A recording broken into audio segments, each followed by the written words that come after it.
श्री स्वामी समर्थ.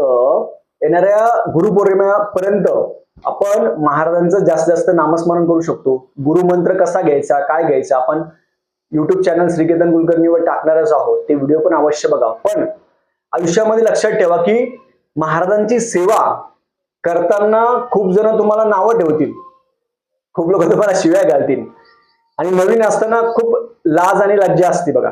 पण महाराजांनी चोळप्पा महाराजांना सांगितलं होतं, बाळप्पा महाराजांना पण सांगितलं होतं की निर्लज्जात सानिध्यात गुरु.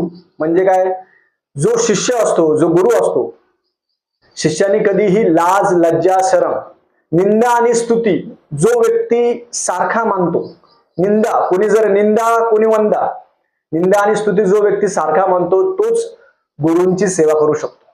खूप लोक तुम्हाला चांगले म्हणणारे असतात, खूप लोक नावं ठेवणारे असतात, लोकांकडे लक्ष द्यायचं नाही. आपली सेवा आपण मनापासून करायची.